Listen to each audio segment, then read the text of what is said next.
રાહુલ ગાંધી વિદેશ પ્રવાસ પર જાય અને વિવાદ ન થાય કેવી રીતે બને અને આ વખતે પણ એમના વિદેશ પ્રવાસમાં આવું જ થઈ રહ્યું છે। ઓડિશાની અંદર જે ટ્રેન દુર્ઘટના થઈ એ ટ્રેન દુર્ઘટના પર રાહુલ ગાંધીએ મોત ઉપર રાજનીતિ કરી અને ઓછી કમેન્ટ કરી હોવાની એક આરોપ એમની ઉપર લાગી રહ્યા છે। સૌથી પહેલા જુઓ કે શું કહ્યું રાહુલ ગાંધીએ ઓડિશા ટ્રેન દુર્ઘટના પર। उनसे आप कुछ भी पूछो, वो पीछे की ओर देखते हैं। उनसे पूछो भैया ट्रेन एक्सीडेंट क्यों हुआ, कहेंगे भैया वो देखो कांग्रेस ने 50 साल पहले ये किया। भैया टेक्स्ट बुक्स में से आपने पीरियोडिक टेबल एवोल्यूशन क्यों निकाल दिया, भैया कांग्रेस पार्टी ने 60 साल पहले ये किया। એટલે રાહુલ ગાંધી સરકાર પર પ્રહાર કરે છે પણ વિદેશમાં જઈને અને એમાં પણ જ્યારે 288 લોકોના મૃત્યુ થયા હોય અને એની ઉપર કોઈ એવી વાત કરી અને ખડખડાટ હસવું।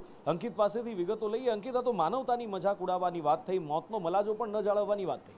बिल्कुल राहुल गांधी द्वारा जो प्रहार કરવામાં આવે છે કેન્દ્ર સરકાર પર પ્રહાર કરવામાં આવે છે। નુપુર, હવે રાહુલ ગાંધીએ એવું કહ્યું છે કે ઓડિશામાં જે ઘટના ઘટી તેની જવાબદેહી જે છે તે કેન્દ્ર સરકારે સ્વીકારવી જોઈએ, પરંતુ તે કેન્દ્ર સરકારે સ્વીકારી નથી। અને સાથે તેમણે એ પણ કહ્યું કે જ્યારે કોંગ્રેસની સરકારો હતી, કોંગ્રેસની સરકારમાં પણ ટ્રેન દુર્ઘટના થઈ છે, પરંતુ તે સમયે રેલ મંત્રી જે હતા તેમણે સ્વૈચ્છિક રીતે રાજીનામું આપી દીધું હતું। તેમણે જવાબદારી માની હતી કે આ મારી જવાબદારીમાં આવે છે ને તેના કારણે તેમણે રાજીનામું આપી દીધું હતું, પરંતુ કેન્દ્ર સરકાર પર એ રીતે તેમણે પ્રહારો કર્યા કે આ ઘટનામાં જ્યારે 280થી વધુ લોકોના મોત થઈ ચૂક્યા છે ત્યાં સુધી પણ કેન્દ્ર સરકારમાં કોઈની જવાબદેહી હજુ સુધી સામે નથી આવી અને તેમણે રાજીનામું પણ નથી આપ્યું। 280થી વધુ લોકોના જે મોત થયા છે તે મામલામાં રાહુલ ગાંધીએ કેન્દ્ર સરકાર પર વધુ પ્રહાર કરતા તેમણે કહ્યું કે જ્યારે પણ કેન્દ્ર સરકારને કોઈ સવાલ પૂછવામાં આવે છે, કેન્દ્ર સરકારના કોઈ પણ મંત્રીને સવાલ પૂછવામાં આવે છે ત્યારે તે પહેલાની સરકારોની વાતો ગણાવી દે છે કે 50 વર્ષ પહેલાં આવું થયું હતું, 60 વર્ષ પહેલાં આવું થયું હતું, 30 વર્ષ પહેલાં જ્યારે કોંગ્રેસની સરકાર હતી અથવા તો ભાજપ સિવાયની જે અન્ય સરકારો હતી તેમની જે વાતો છે તે ગણાવી દે છે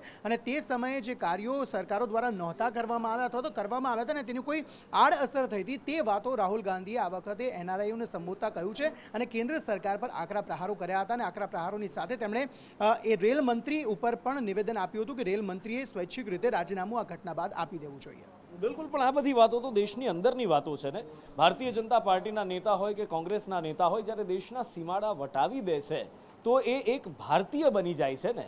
એ ભારતની બહાર જઈ અને પછી તમે આ રીતની વાત કરો ને એમાં પણ પ્રહાર કર્યા। કદાચ રાહુલ ગાંધી એમની જગ્યાએ સાચા પણ હશે કે કોઈ જવાબદારી લેવા માટે તૈયાર નથી, રેલવે મંત્રીએ રાજીનામું આપી દેવું હતું, પણ એ અંદાજ કે જેમાં 288 લોકોના મોત ઉપર સામે બેઠેલા 400, 500, 1000 લોકો ખડખડાટ હશે અને કઈ રીતે જોઈ શકાય અને કઈ રીતે માનવતાના મૂલ્યોની અંદર ગણાવી શકાય। ખેર, રાજનીતિ છે અને આનું જ નામ કદાચ બદલાતી રાજનીતિ હશે એવું માની લઈએ। આગળ વાત કરવી છે પહેલવાનોના ધરણા। લગભગ જાન્યુઆરી ફેબ્રુઆરી મહિનાથી આ ધરણાની શરૂઆત થઈ હતી, ન્યાય માંગવાની શરૂઆત થઈ હતી, વચ્ચે સમાધાન પણ થયું, એક બાંહેધરીની આશા એમને બાંહેધરી મળી હતી, પણ એ પછી ન્યાય ન મળતા ફરી ધરણા ચાલુ થયા। 1 મહિનાથી ધરણા ચાલી રહ્યા છે, પણ હવે એક અણસાર એવા મળી રહ્યા છે, એક સવાલ એવો ઉઠી રહ્યો છે કે શું આ ધરણા સમેટાઈ ગયા છે, શું પહેલવાનો થાકી ગયા છે અને એનું કારણ પહેલવાનો ધરણા સ્થળ પરથી હટી રહ્યા છે। આખરે શું થઈ રહ્યું છે જાણીએ અજય પાસેથી। અજય,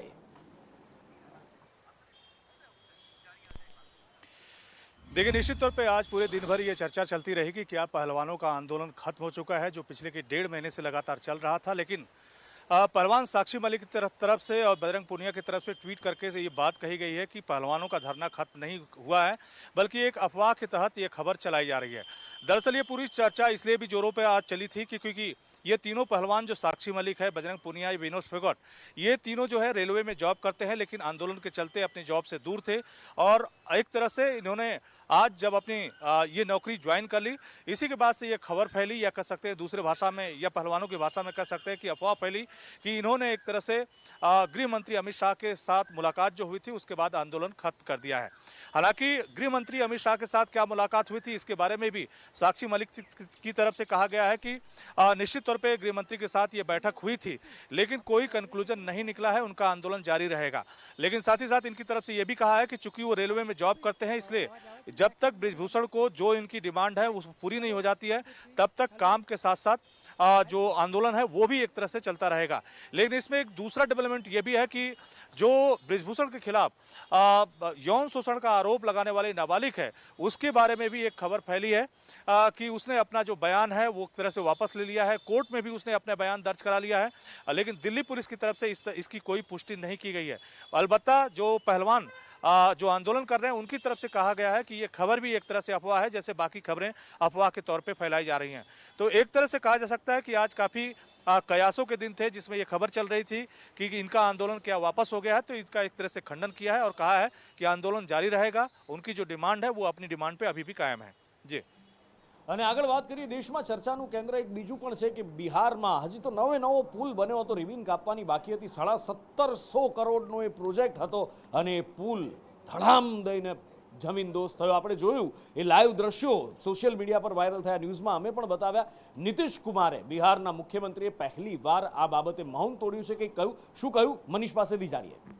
નુપુર 2 વર્ષમાં બીજી વાર આ જ બ્રિજ તૂટી પડ્યો અને નીતિશ કુમાર જ્યારે બોલવા માટે સામે આવ્યા, મીડિયા જ્યારે એમને સવાલ કર્યો કે આ પ્રકારના ભ્રષ્ટાચારનો બ્રિજ બિહારમાં બની રહ્યો હતો, તમારું શું કહેવું છે? તો એમણે આખો દોષનો ટોપલો છે તે કોન્ટ્રાક્ટર પર છોડી દીધો।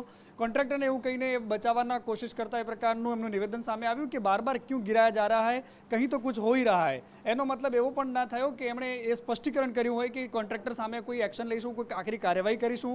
જો સૌથી ઓછા ટેન્ડરમાં એને ટેન્ડર ભર્યું હતું અને એને કામ આપવામાં આવ્યું હતું, તો એનો મતલબ પણ એ જ છે કે હજારો લાખો લોકોના જીવ સાથે પણ ક્યાંક ને ક્યાંક ચેડા થયા હતા। ભારતીય જનતા પાર્ટી ત્યાં બિહારમાં વિપક્ષમાં છે અને એને સવાલ ઉઠાવી રહી છે કે મુખ્યમંત્રી અને નાયબ મુખ્યમંત્રી છે તેજસ્વી યાદવ બંને રાજીનામું આપી દેવું જોઈએ। કેન્દ્રીય જે નેતાઓ છે બિહારના એ લોકો પણ સવાલ ઉઠાવી રહ્યા છે કે ક્યાંક ને ક્યાંક ચાચા ભતીજાની આ જોડી ભ્રષ્ટાચાર કરવામાં કંઈ જ પાછું નથી છોડતી અને એનું દેખીતું જીવતું ને જાગતું ઉદાહરણ આ બ્રિજ છે નુપુર। અને એટલા જ માટે બિહારમાં રાજનીતિ ચરમસીમા પર છે ને નીતિશ કુમારનું નિવેદન એનાથી પણ વધારે ચર્ચામાં છે। બિલકુલ, એટલે કોન્ટ્રાક્ટર પર છોડી દેવાયું ને જાણવા મળી રહ્યું છે કે આ જે કંપનીએ બ્રિજ બનાવ્યો છે, અલગ અલગ રાજ્યોમાં પણ કામ કરે છે, ગુજરાતમાં પણ બ્રિજ બનાવ્યા છે। અને જ્યારે કોન્ટ્રાક્ટર પર ભાંડો બધું એટલે ટૂંકમાં ઓળીઓ ઘોળીઓ નાખવામાં આવે તો હાટકેશ્વર બ્રિજ યાદ આવે નહીં? આ તો એક ખાલી વાત છે કે આવું અહીંયા પણ જોયું છે। પણ ખેર, 21મી સદીની આગળ વાત કરવી છે। 21મી સદી છે, ડિજિટલ યુગ છે અને કહેવાય છે કે ડિજિટલ યુગની અંદર તો તમે આંગળી ઉપર જે ધારો એ કરી શકો, પણ એક ઇમ્પ્રેશન હંમેશાથી સરકારી રહી છે સર્વરની કે કંઈ પણ થાય ઠપ થઈ જાય, ફટ દઈને સર્વર ઠપ ને લોકો હેરાન। આવું જ કંઈક થયું। આઈ ખેડૂત પોર્ટલ શરૂ થયું, શરૂ થતાની સાથે જ સર્વર ઠપ થયું, પણ કૃષિ મંત્રીએ કેટલીક સ્પષ્ટતા પણ કરી એની ઉપર। શું કહ્યું એ જુઓ। એક સાથે લગભગ 7 લાખથી વધુ ખેડૂતોએ ઓનલાઈન આ પોર્ટલમાં નોંધણી કરાવવા માટેના પ્રયત્નો કર્યા। એના પરિણામે સર્વર ડાઉન થઈ ગયું છે અને વહેલી તકે આઈ ખેડૂત પોર્ટલ શરૂ થાય એના માટે સાયન્સ અને ટેકનોલોજી વિભાગ અને એનઆઈસી આ બંને અને અમારા ખાતાના અધિકારીશ્રીઓ પ્રયત્ન કરી રહ્યા છે। આગળ વાત કરવી છે, વિશ્વ પર્યાવરણ દિવસ છે આજે ને ઉજવણી થઈ રહી હોય ઠેર ઠેર। આજે શું છે કે એકદમથી ઉજમ ચડી જાય, લોકોને ઝાડ વાવવા માંડે, પછી જનતા સામાન્ય હોય કે નેતા હોય, પણ આ બધા વચ્ચે જેની જવાબદારી મોટા ભાગે આવે કે વનનું સંવર્ધન કરવાની, એ જ વન વિભાગ ઊણું ઉતરતું હોય પર્યાવરણની જાળવણીમાં। એવા આરોપ જો સાંસદ દ્વારા લગાવવામાં આવે તો પાછું પડતું હોય વન વિભાગ, આળસુ હોય વન વિભાગ, એવા આરોપ લગાવવામાં આવે તો સ્વાભાવિક રીતે સનસનાટી મચી જાય। અને જ્યારે અમરેલીના સાંસદે આ સવાલો ઉઠાવ્યા ત્યારે ખરેખર સનસની મચી ગઈ। શું કહ્યું નારણ કાછડિયાએ એ જુઓ। કે સાહેબ આપણે દર વર્ષે 2% વૃક્ષ વિશે હોત ને 100% પર્યાવરણ થઈ ગયું, પણ મને કહેતા દુઃખ છે ફોરેસ્ટનું એક પણ વૃક્ષ ઉછરતું નથી।